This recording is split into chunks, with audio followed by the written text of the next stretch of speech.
Price the Lord, price the Lord. സ്നേഹമുള്ളവരെ, എല്ലാവർക്കും സ്വാഗതം. കത്തോലിക്ക സഭയുടെ മതബോധന പഠനക്കളരിയിൽ 1001 എപ്പിസോഡിലേക്ക് സ്വാഗതം.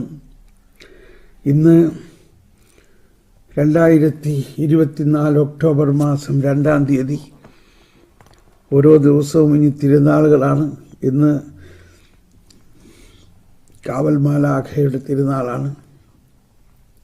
സ്നേഹമുള്ളവരെ, ഈ മതബോധന പഠനം കാറ്റഗിസം എന്ന് പറഞ്ഞാൽ പിള്ളേർ പഠിക്കണല്ലേ, അങ്ങനെയല്ല. ഇത് മുതിർന്നവർ തന്നെ പഠിച്ച് അവരുടെ ജീവിതത്തിൽ അനുഭവിക്കേണ്ട സഭയുടെ വിശ്വാസ നിക്ഷേപമാണ്. അപ്പസ്തോലിക അനുശാസനം അല്ലെങ്കിൽ അപ്പസ്തോലിക് കോൺസ്റ്റിറ്റ്യൂഷൻ. സ്നേഹമുള്ളവരെ, വരുവിൻ, നമ്മൾ പ്രവചനത്തിലേക്ക് പ്രവേശിക്കുകയാണ്. പരിശുദ്ധാത്മാവേ, ഞങ്ങളോട് സംസാരിക്കണമേ.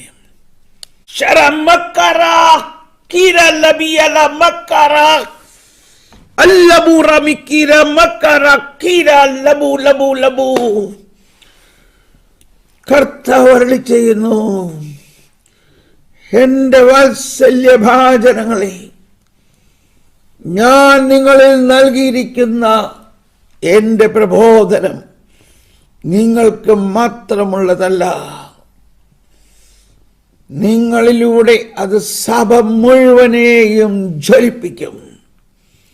സഭ മുഴുവനെയും ജ്വലിപ്പിക്കും. ഈ കാലഘട്ടത്തിൽ മാർപ്പാപ്പ അരുളി ചെയ്യുന്നത് പോലെ റോമിൽ നടന്നുകൊണ്ടിരിക്കുന്ന സിനഡിന്റെ പ്രത്യേക പശ്ചാത്തലത്തിൽ എല്ലാവരിലേക്കും പുതു ചൈതന്യം പ്രസരിക്കട്ടെ. സിനഡ് പിതാക്കന്മാരിലേക്കും സിനഡിൽ പങ്കുകൊള്ളുന്ന സിനഡിൽ പ്രവർത്തിക്കുന്ന എല്ലാവരിലേക്കും പ്രബോധനം അനുസരിച്ച് പ്രബോധനത്തിന് വില കൊടുക്കാൻ സിനഡ് അംഗങ്ങൾക്ക് ജ്ഞാനമുണ്ടാകട്ടെ. പ്രബോധനത്തിൽ അധിഷ്ഠിതമായി സഭ വളരാൻ എല്ലാവരെയും ഞാനിതാ ഒരു പുതിയ ചലനമുണ്ടാക്കുന്നു. ഈ സിനഡിലൂടെ തന്നെ പ്രബോധനത്തിൽ അധിഷ്ഠിതമായി സഭ വളരുന്നതിനും എല്ലാ വിശ്വാസികളും എല്ലാ വൈദികരും സഭാ മേലധ്യക്ഷന്മാരും പ്രബോധനത്തോട് വിധേയപ്പെടുന്നതിന് നിങ്ങളുടെ ഈ സമർപ്പണത്തെ ഞാൻ സ്വീകരിക്കുന്നു. നിങ്ങൾ 1000-ലധികം പഠിച്ചുകൊണ്ടിരിക്കുന്ന ഈ പ്രബോധനം നിങ്ങളിലൂടെ സിനഡിലും സഭ മുഴുവനിലും പ്രസരിക്കട്ടെ. പ്രസരിക്കട്ടെ. നിങ്ങൾ പഠിക്കുന്നതെല്ലാം സഭ മുഴുവനിലും ഇൻസുലിൻ പോലെ പ്രവർത്തിക്കട്ടെ. ഇഞ്ചക്ഷൻ പോലെ പ്രസരിക്കട്ടെ. പെട്ടെന്ന് പ്രസരിക്കട്ടെ. നിങ്ങൾ സ്വീകരിച്ച പ്രബോധനം സഭയിലെ ഓരോ അവയവങ്ങളിലും പ്രസരിക്കട്ടെ. നിങ്ങളാകുന്ന ഒരവയവത്തിലേക്ക് ഞാൻ നൽകിയ പ്രബോധനം നിങ്ങൾ സ്വീകരിക്കുന്നതിലൂടെ സഭ മുഴുവനിലും പ്രസരിക്കട്ടെ.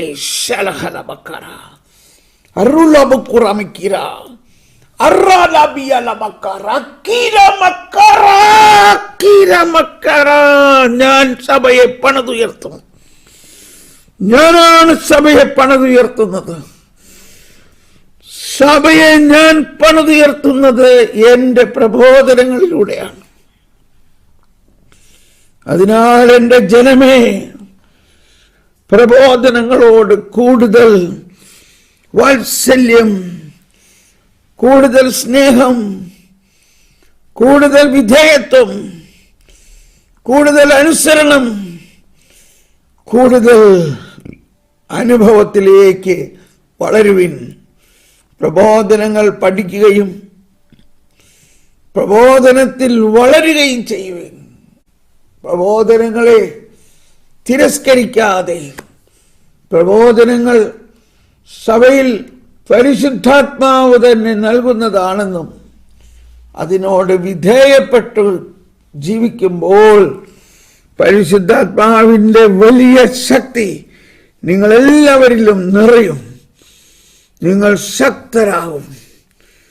ആമേൻ, ആമേൻ, ആമേൻ. എൻ്റെ പ്രബോധനം എൻ്റെ അല്ല, എന്നെ അയച്ചവൻ്റേതത്രേ എന്ന് ഞാൻ തന്നെ പ്രഘോഷിച്ചതും പഠിപ്പിച്ചതും നിങ്ങൾ കേൾക്കുവിൻ. അതുപോലെ എന്നെ അനുഗമിക്കുവിൻ. Hallelujah, hallelujah. Praise the lord. എല്ലാവരും ആമേൻ പറഞ്ഞ് സ്വീകരിക്കുകയും ഈ കാലഘട്ടത്തിൽ പ്രത്യേകിച്ച് റോമിൽ സിനഡ് നടന്നുകൊണ്ടിരിക്കുമ്പോൾ നമ്മുടെ ഈ പ്രബോധനങ്ങളും ഈ പ്രവചനങ്ങളും സിനഡിലേക്ക് തന്നെ ചലനമുണ്ടാക്കുമെന്നാണ് ഇന്നത്തെ വചനം പറയുന്നത്. നമുക്കതുകൊണ്ടൊരു നിമിഷം സിനഡിന് വേണ്ടി പ്രാർത്ഥിക്കാം. റോമിൽ നടന്നുകൊണ്ടിരിക്കുന്ന സിനഡിൽ പങ്കെടുക്കുന്ന എല്ലാവരെയും ഈ പ്രവചനത്തിൻ്റെ ചലനത്തിലേക്ക് കൊണ്ടുവരണമേ കർത്താവേ. കർത്താവേ, സഭയെ നയിക്കുന്ന വലിയ ഒരു സംരംഭമായി ഇത് മാറണമേ. ഈ സിനഡ് പങ്കെടുക്കുന്ന എല്ലാ പങ്കാളികൾക്കും, എല്ലാ പാർട്ടിസിപ്പൻസിനും ഈ ശൈലി, ഈ ചലനം ഉണ്ടാകട്ടെ. Price the Lord, price the Lord. വരുവിൻ. അവരെല്ലായിടത്തും പോയി പ്രസംഗിച്ചു. കർത്താവ് അവരോട് കൂടെ പ്രവർത്തിക്കുകയും അടയാളങ്ങൾ കൊണ്ട് വചനം സ്ഥിരീകരിക്കുകയും ചെയ്തു. ഇന്നത്തെ അടയാളത്തിന് വേണ്ടി നമുക്ക് പ്രാർത്ഥിക്കാം. ഓരോ ദിവസവും നൽകുന്ന ഈ സന്ദേശങ്ങൾ അനുസരിച്ച് സൗഖ്യങ്ങൾ നടക്കുന്നുണ്ട്. ഒരു സൗഖ്യം ഇപ്പോ കാണുന്നത് തലമുടി കൊഴിയുന്ന അവസ്ഥയിൽ നിന്ന് ഒരാളെ സൗഖ്യപ്പെടുത്തുന്നു. തലമുടി മുഴുവനും കൊഴിഞ്ഞു പോകുന്നു. അതുമൂലം വിഷമിക്കുന്ന ഒരാളെ കർത്താവ് സൗഖ്യപ്പെടുത്തുന്നു. രണ്ടാമത്, ലിവറിനുള്ള അസുഖം, കരൾ വീക്കം എന്നാണ് ഒരു വാക്ക് ഞാൻ കേട്ടത്. കരൾ വീക്കം, ലിവർ സംബന്ധമായ രോഗത്തിന് സൗഖ്യം ഉണ്ടാകുന്നു. മറ്റൊന്ന്, മൂക്കിൽ ദശ വളരുന്നത്, ആ ദശ വളർന്ന് ശ്വാസം തടസ്സമുണ്ടാക്കുന്ന ഒരാളെ സൗഖ്യപ്പെടുത്തുന്നു. ആ ദശ വളരുന്നത് പെട്ടെന്ന് തുറന്ന് അത് സൗഖ്യമാകും. ഇനി നമുക്ക് ക്ലാസ്സിലേക്ക് കാണാം. നമ്മൾ 1138 ഒന്നുകൂടി വിശദമായിട്ട് പഠിക്കണം എന്ന് ഇന്നലെ ഞാൻ സൂചിപ്പിച്ചായിരുന്നു. 1138 വിശദമായിട്ട് പഠിക്കണം. നമുക്കൊന്നുകൂടി ഈ പാരഗ്രാഫ് കേൾക്കാം. 1138 തന്നെ. എന്നിട്ട് അതിൻ്റെ കറസ്പോണ്ടിങ് അതിലെഴുതിയിരിക്കുന്ന തിരുവചനങ്ങളെ ഒന്ന് വായിക്കാം. അത് രണ്ട് കാര്യമാണ്. ഒന്ന്, ഇത് ആരാധനാക്രമത്തെ സംബന്ധിച്ചുള്ള അവസ്ഥയാണ്. രണ്ടാമത്തേത്, ഈ പാരഗ്രാഫിൽ പറഞ്ഞിരിക്കുന്ന കാര്യം മുഴുവനും വെളിപാട് പുസ്തകങ്ങളിലെ വളരെയധികം സംശയമുള്ള, എല്ലാവരും ചോദിക്കാറുള്ള ചോദ്യങ്ങൾക്ക് ഉത്തരവാണത്. അതുകൊണ്ട് പലരും ചോദിക്കും, ഈ വെളിപാട് പുസ്തകത്തിൽ 24 മൂപ്പന്മാരുടെ അർത്ഥം എന്താണ്, അല്ലെങ്കിൽ 144,000 പേരെ രക്ഷപ്പെടുള്ളൂ. എന്താണ് ആ 144,000 പേരുടെ അർത്ഥം? അപ്പൊ അതിൻ്റെ എല്ലാം അർത്ഥം ഇതാ പ്രബോധനത്തിൽ നിന്ന് തന്നെ നമുക്ക് മനസ്സിലാക്കാം. അപ്പോൾ പ്രത്യേകിച്ച് പ്രൊട്ടസ്റ്റന്റ് പക്ഷക്കാര് ഇതിനെല്ലാം അവരുടേതായിട്ടുള്ള പല വ്യാഖ്യാനങ്ങളും കൊടുത്ത് നമ്മളെ കൺഫ്യൂസ് ആക്കാറുണ്ട്. അതുകൊണ്ടാണ് ഇന്നത്തെ പ്രവചനത്തിൽ തന്നെ പറയുന്നത്, നമ്മൾ സഭാപ്രബോധനത്തിൽ നമ്മൾ ആഴപ്പെടുന്നതിലൂടെ, നമ്മൾ ഈ 100 പേരെങ്കിലും ഇത് ആഴപ്പെടുന്നതിലൂടെ സഭ മുഴുവനിലും ചലനമുണ്ടാകുന്നു. അതുകൊണ്ട് നമ്മളെല്ലാവരും ഈ സമയം ഇതിനു വേണ്ടി ചെലവഴിച്ച് പഠിക്കുന്നത് നിസാര കാര്യമല്ല. ഇത് സഭ മുഴുവനും വേണ്ടിയുള്ള വലിയ കാര്യമാണെന്ന് ഒരിക്കൽ കൂടി നമ്മൾ ഉൾക്കൊണ്ടുകൊണ്ട് പഠിക്കണം. ഇതിൻ്റെ ആദ്യത്തെ വാക്ക് തന്നെയാണ് വളരെ പ്രധാനപ്പെട്ട ഒരു വാക്ക്. ക്രിസ്തുവിൽ സമാഹരിക്കപ്പെട്ടു. അപ്പം അതിൻ്റെ ഇംഗ്ലീഷ് കൂടി ഞാനൊന്ന് വായിക്കുമ്പോൾ അത് കുറച്ചുകൂടി എളുപ്പം മനസ്സിലാവും. ഇംഗ്ലീഷിൽ പറയുന്നത് റീക്യാപിറ്റുലേറ്റഡ് ഇൻ ക്രൈസ്റ്റ് എന്നാണ് പറയുന്നത്. അത് ഈ മലയാളത്തെക്കാൾ എളുപ്പം മനസ്സിലാവുന്ന തോന്നണേ. റീക്യാപിറ്റുലേറ്റഡ്, അതായത് ആദത്തിൻ്റെ പാപം മൂലം മനുഷ്യവംശം മുഴുവനും എന്ന് മാത്രമല്ല, സൃഷ്ടിപ്രപഞ്ചം മുഴുവനും ബലഹീനപ്പെടുകയും ക്ഷയിക്കപ്പെടുകയും ചെയ്തു. നമ്മൾ കുർബാനയിലെ ഈ പ്രാർത്ഥന, കർത്താവേ, നന്ദി പ്രകാശിപ്പിക്കാൻ കഴിയാത്ത വിധം എത്ര വലിയ അനുഗ്രഹമാണ് നീ ഞങ്ങൾക്ക് നൽകിയിരിക്കുന്നത്. നിന്റെ ദൈവീക ജീവനിൽ ഞങ്ങളെ പങ്കുകാരാക്കാൻ നീ ഞങ്ങളുടെ മനുഷ്യ സ്വഭാവം സ്വീകരിക്കുകയും അധപ്പതിച്ചുപോയ ഞങ്ങളെ സമുദ്ധരിക്കുകയും. അത് റീക്യാപിറ്റുലേഷനാണ്. ആദത്തിൻ്റെ പാപം മൂലം മനുഷ്യവംശം മുഴുവനും അധപ്പതിച്ചു പോയി. അങ്ങനെ അധപ്പതിച്ചു പോയ ഞങ്ങളെ സമുദ്ധരിക്കുകയും മൃതരായ ഞങ്ങളെ ജീവിപ്പിക്കുകയും ചെയ്തു.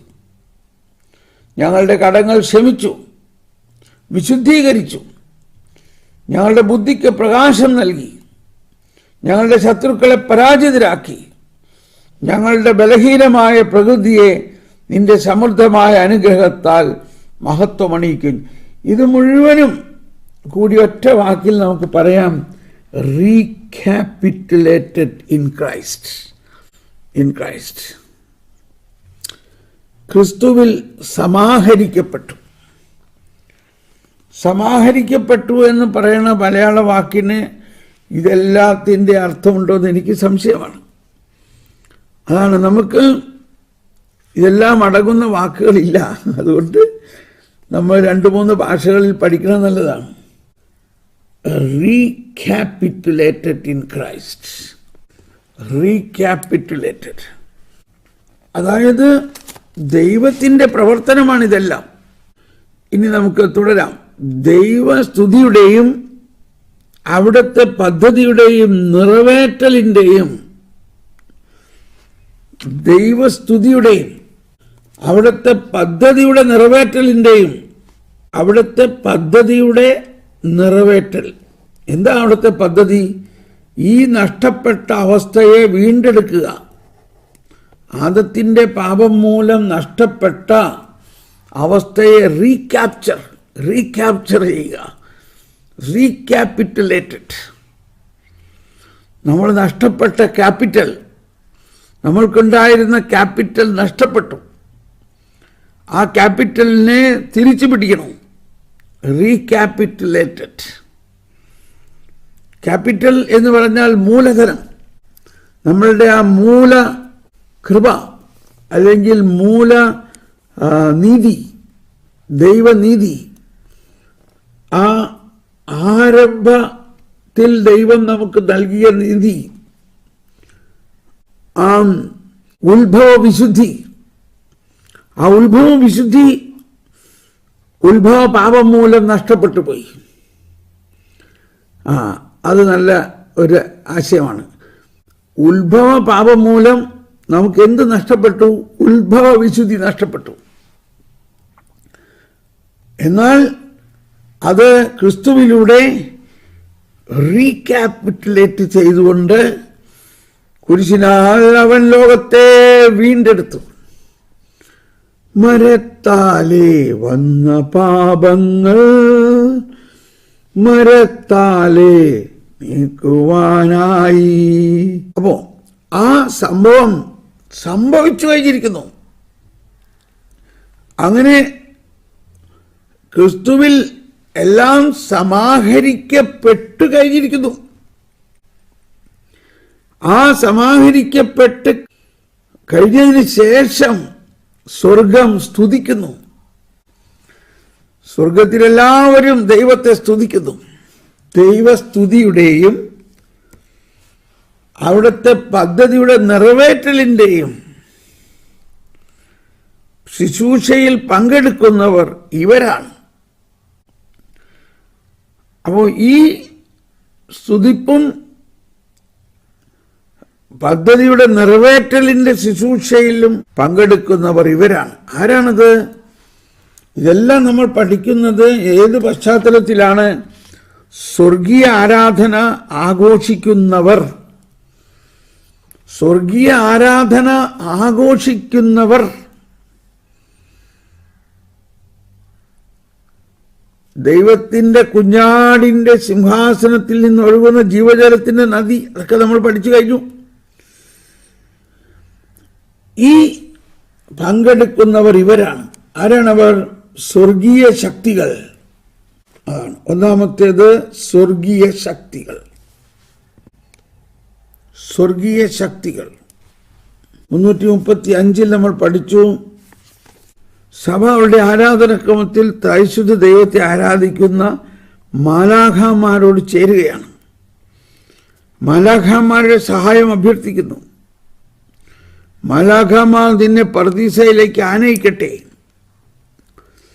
എന്ന പ്രാർത്ഥനയിലും ബൈസന്റൈൻ ആരാധനക്രമത്തിലെ കെറൂബി ഗീതത്തിലും ഇപ്രകാരമുണ്ട്: നീ മാലാഖമാരുടെ മിഖായേൽ, ഗബ്രിയേൽ, റാഫായേൽ, കാവൽ മാലാഖമാർ സ്മരണ സഭ പ്രത്യേകമാം വിധം കൊണ്ടാടുന്നു. അപ്പം ക്രോവേൻ, ചാപ്പന്മാർ, ഉന്നത ദൂതന്മാർ ഉണ്ടോ? നമ്മൾ രണ്ടാമത്തെ ഉയർത്തലിന് സമയത്ത് പാടുന്ന ഈ ഗീതമാണ്. ക്രോവേൻ, ചാപ്പന്മാർ, ഉന്നത ദൂതന്മാർ ബലിപീഠത്തിങ്കൽ ആദരവോടെ നിൽക്കുന്നു, ഭയഭക്തിയോടെ നോക്കുന്നു, പാപകടങ്ങൾ പോക്കിടുവാൻ കർത്താവിന്മൈ വിഭജിക്കും വൈദികനെ വീക്ഷിച്ചിടുന്നു. ക്രോവേൻ, സാപ്പന്മാർ, ഉന്നത ദൂതന്മാർ. അപ്പൊ ഇവരൊക്കെ നമ്മുടെ ഈ ബലിയർപ്പണത്തിന്റെ ഭാഗമാണ്, നമ്മൾ മാത്രമല്ല. അപ്പോൾ ബലി അർപ്പിക്കുന്ന സമയത്ത് ഈ അദൃശ്യമായ ശക്തികളെ നമ്മൾ മനസ്സിലാക്കണം. ആ അദൃശ്യമായ ശക്തികളുടെ നമ്മളെ ഓർമ്മിപ്പിക്കുന്നതിനാണ് നമ്മൾ ബലിപീഠത്തിന് ചുറ്റുമായിട്ട് വലിയ മദ്ബഹായിൽ പല വ്യത്യസ്ത രീതിയിലുള്ള മാലാഖമാരെ ചിത്രരൂപത്തിലൊക്കെ, അല്ലെങ്കിൽ സ്വർണ്ണ നിറത്തിലുള്ള, അല്ലെങ്കിൽ അഗ്നിമയന്മാർ. മലങ്കരയിലുള്ള ഗാനമാണ്. അഗ്നിമയന്മാർ ആരെ നോക്കി വിറച്ചിടുന്നോ, അവരീ മേശയിൽ. കണ്ടോ, അഗ്നിമയന്മാർ വിറയലോടും ഭക്തിയോടും കൂടി ആരെ ആരാധിക്കുന്നുവോ സ്വർഗത്തിൽ, അവൻ ഇതാ ഈ മേശയിൽ. അപ്പോൾ അതെല്ലാമാണ് ഇവിടെ പറയുന്നത്. സ്വർഗീയ ശക്തികൾ സൃഷ്ടി മുഴുവനും, ആ സൃഷ്ടി മുഴുവൻ എന്ന് പറഞ്ഞിട്ട് 4 ജീവികൾ. ഏതാണ് ഈ 4 ജീവികൾ? 4 സുവിശേഷകർത്താക്കൾ. മനുഷ്യൻ, കാള, സിംഹം, കഴുകൻ. ഈ 4 ജീവികൾ പല ദേവാലയങ്ങളുടെയും മദ്ബഹായുടെ മുകളിൽ ഈ 4 ജീവികളെ കാണാം. ഞാൻ ഒരു ദേവാലയത്തിൽ ചെന്നപ്പോൾ എന്നെ വളരെയധികം ആകർഷിച്ചു. അവരുടെ മദ്ബഹായ്ക്ക് 4 തൂണെന്ന് പറയാം, 2 സൈഡിലും 2 നടുക്കും. അപ്പോൾ അതിൻ്റെ മുകളിൽ ഈ 4 ജീവികളെ പടം മനോഹരമായി വെച്ചിട്ടുണ്ട്. എനിക്ക് വളരെ ഇഷ്ടമുള്ള ഒരു സബ്ജക്റ്റാണ് 4 സുവിശേഷകരുടെ ആ ആശയത്തെ വിവരിച്ചപ്പോൾ. അത് കഴിഞ്ഞപ്പോൾ അവർ സാക്ഷ്യം പറഞ്ഞവർ പറയാണ്, ഇപ്പോഴല്ലേ ഞങ്ങൾക്ക് മനസ്സിലായത് ഈ പള്ളിയിൽ ഈ ജീവികളെയൊക്കെ എന്തിനാണ് വരച്ചു വച്ചേക്കണത്. പള്ളി പണിയുന്ന ആൾക്കാർ വളരെ വിദഗ്ധമായിട്ട് അതിനെ ഐക്കണുകൾ വരച്ചു വയ്ക്കും. പ്രത്യേകിച്ച് കിഴക്കൻ സഭകൾ, അതായത് സീറോ മലബാർ, സീറോ മലങ്കര സഭകളിൽ ഐക്കോൺ വരയ്ക്കുന്നത് പ്രത്യേകതയുണ്ട്. അപ്പം ഈ 4 ജീവികൾ, ആ 4 ജീവികളുടെ പടം വരച്ചാൽ പോരാ, അതിൻ്റെ പടം മനസ്സിലാക്കിയാൽ പോരാ. ഇവിടെ എഴുതിയിരിക്കുന്നത് സൃഷ്ടി മുഴുവനും അതിൽ ഉൾക്കൊള്ളുന്നു. ഉണ്ടോ? സൃഷ്ടി മുഴുവനും 4 ജീവികൾ. തുടർന്ന് പഴയതും പുതിയതുമായ ഉടമ്പടികളുടെ സേവകർ 24 മൂപ്പന്മാർ. ആരാണ് ഈ 24 മൂപ്പന്മാർ? എവിടെയാണ് ആ വചനം? വെളിപാട് 7:2. വേറൊരു ദൂതൻ ജീവിക്കുന്ന ദൈവത്തിന്റെ മുദ്രയുമായി സൂര്യൻ ഉദിക്കുന്ന ദിക്കിൽ നിന്ന് ഉയർന്നു വരുന്നു. ഞാൻ കണ്ടു. കരയ്ക്കും കടലിനും നാശം ചെയ്യാൻ അധികാരം നൽകപ്പെട്ട ആ 4 ദൂതന്മാരോട് വിളിച്ചു പറഞ്ഞു, ഞങ്ങൾ നമ്മുടെ ദൈവത്തിന്റെ ദാസരുടെ നെറ്റിത്തടത്തിൽ മുദ്ര കുത്തി തീരുവോളം നിങ്ങൾ കരയോ കടലോ വൃക്ഷങ്ങളോ നശിപ്പിക്കരുത്. യൂദാ ഗോത്രത്തിൽ നിന്നും മുദ്രിതർ 12,000, റൂബൻ ഗോത്രത്തിൽ നിന്ന് 12,000, ഗാദ് ഗോത്രത്തിൽ നിന്ന് 12,000, ആഷേർ ഗോത്രത്തിൽ നിന്ന് 12,000, നപ്താലി. അപ്പോൾ ഇതെല്ലാം നിങ്ങൾ വായിച്ചോളൂ, ഞാനത് ഇനിയിപ്പോൾ വായിക്കുന്നില്ല. അപ്പോൾ ഇതെല്ലാം ഇതിനും വളരെ അർത്ഥമുണ്ട്. ദൈവത്തിൻ്റെ പുതിയ ജനം 144,000, പ്രത്യേകിച്ച് ദൈവവചനത്തെ പ്രതി വധിക്കപ്പെട്ട രക്തസാക്ഷികൾ. അതാണ് നമ്മൾ കുർബാനയിൽ, പ്രത്യേകിച്ച് ലത്തീൻ കുർബാനയിൽ വിശുദ്ധന്മാരുടെയും രക്തസാക്ഷികളുടെ എല്ലാം പേര് പറയുന്നുണ്ട്. സീറോ മലബാർ കുർബാനയിൽ, കാലോസൂസ പ്രാർത്ഥനയിലെല്ലാം നമ്മൾ ഈ രക്തസാക്ഷികളെ ഓർക്കുന്നുണ്ട്. അതുപോലെ ഈ കുർബാന അങ്ങ് സ്വീകരിക്കണമേ എന്ന് പ്രാർത്ഥിക്കുന്ന പ്രാർത്ഥനയിൽ സഭ മുഴുവനും ഉൾപ്പെടുത്തിയിട്ടാണ് പ്രാർത്ഥിക്കുന്നത്.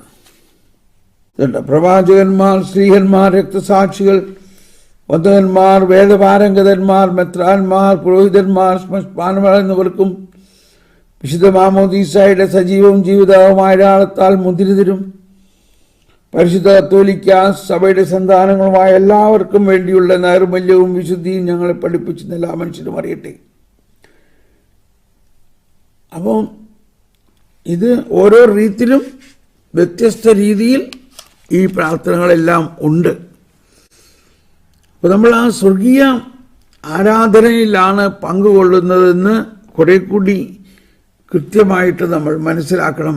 വിശുദ്ധ ബലി അർപ്പണ സമയത്ത് സർവപരിശുദ്ധയായ ദൈവമാതാവ്, സ്ത്രീ, കുഞ്ഞാടിൻ്റെ മണവാട്ടി, അവസാനമായി ഓരോ ദേശത്തു നിന്നും, എല്ലാ ഗോത്രങ്ങളിൽ നിന്നും, ജനതകളിൽ നിന്നും, ഭാഷകളിൽ നിന്നുമുള്ള ആർക്കും എണ്ണിത്തിട്ടപ്പെടുത്താനാവാത്ത വലിയൊരു ജനക്കൂട്ടം. കണ്ടോ? റിവലേഷൻ വെളിപാട് 21, വെളിപാട് 4:10 എഴുതിയിരിക്കുന്നത്, 24 ശ്രേഷ്ഠന്മാർ സിംഹാസനത്തിന്റെ മുമ്പിൽ വീണ് നിത്യം ജീവിക്കുന്നവനെ സാഷ്ടാംഗം പ്രണമിക്കുകയും തങ്ങളുടെ കിരീടങ്ങൾ സിംഹാസനത്തിന് മുമ്പിൽ സമർപ്പിച്ചുകൊണ്ട് ഇങ്ങനെ പറയുന്നു. അതാണ് ആരാണ് ഈ 24 മൂപ്പന്മാർ? അതായത് പഴയതും പുതിയതുമായ ഉടമ്പടികളുടെ സേവകർ.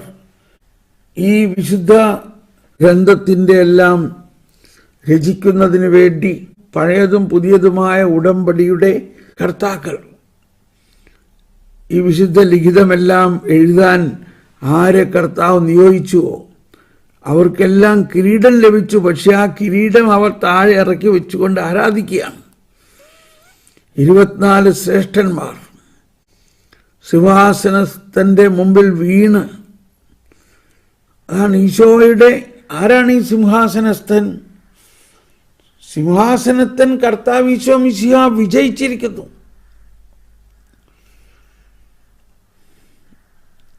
അവിടെ വീണ് സാഷ്ടാംഗം പ്രകടിപ്പിക്കുന്നു.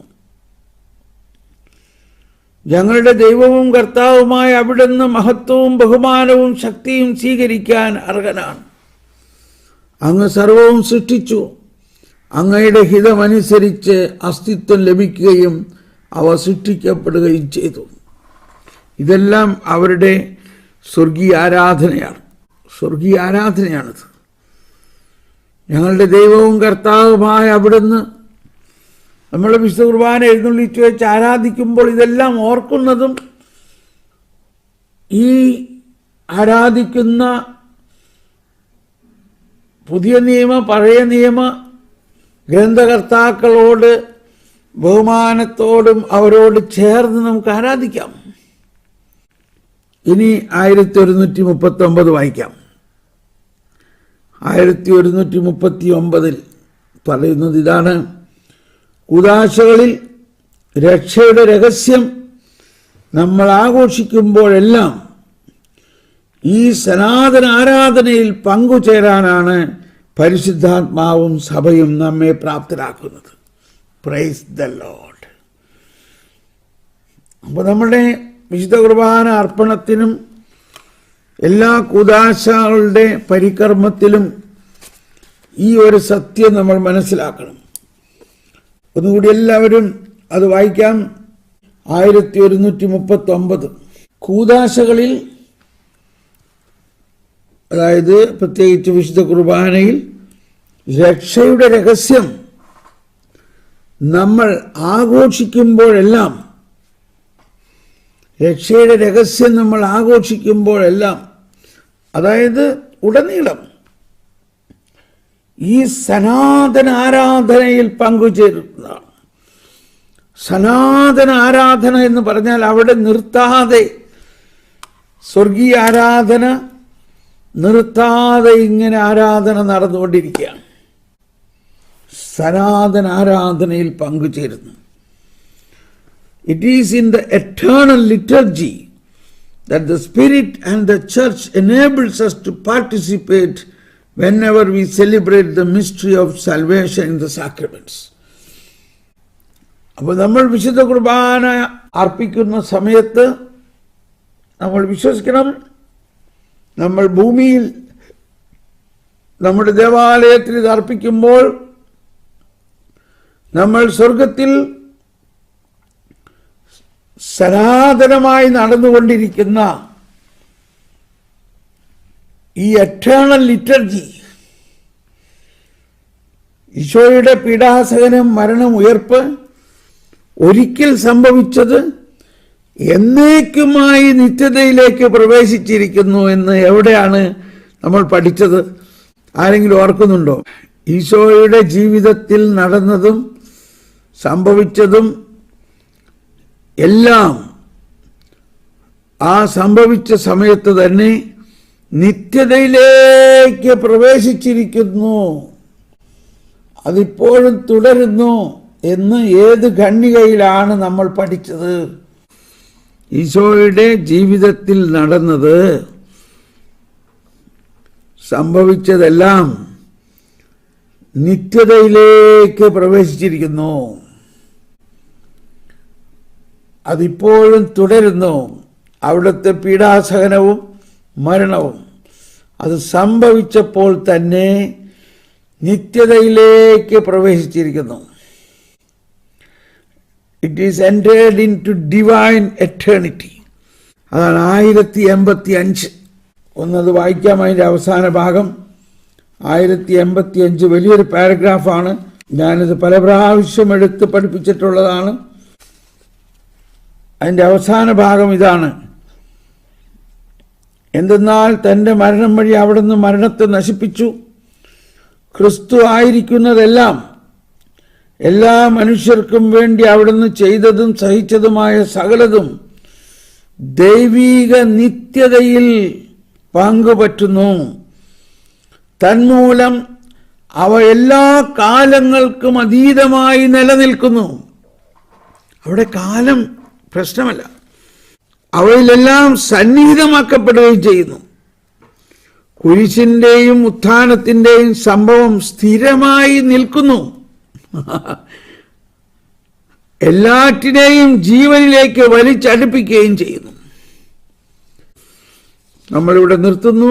അപ്പോൾ നമ്മൾ ഇനി ഈ കുർബാന അർപ്പിക്കുമ്പോൾ ഇത് അനുഭവമാക്കണം. ഇന്ന് ഇപ്പൊ കേട്ട കാര്യങ്ങൾ നാളത്തെ ബലി അർപ്പണത്തിൽ തന്നെ നിങ്ങൾ സ്വന്തമാക്കണം. അതായത് ഈ സ്വർഗീയ നിത്യത, സനാതന അർപ്പണമാണ് സ്വർഗത്തിൽ നടന്നുകൊണ്ടിരിക്കുന്നത്. അത് സ്വർഗീയ നിത്യതയിലേക്ക് പ്രവേശിച്ചിരിക്കുന്നു. അപ്പൊ ഇത് പലരും തന്ന റിപ്പോർട്ടിൽ പറയുന്നത്, ഇപ്പോൾ നമുക്ക് ബലി അർപ്പിക്കുമ്പോൾ ഒട്ടും പല വിചാരം വരുന്നില്ല. ഒരു വിചാരമല്ല, ഈ സ്വർഗവും ഭൂമിയും മുഴുവനും നമ്മൾ മനസ്സിൽ കണ്ടുകൊണ്ട് ബലി അർപ്പിക്കാൻ പറ്റുന്നുണ്ട്. എല്ലാവർക്കും നന്ദി. എല്ലാവർക്കും price the Lord. God bless you. Bye bye bye bye bye bye.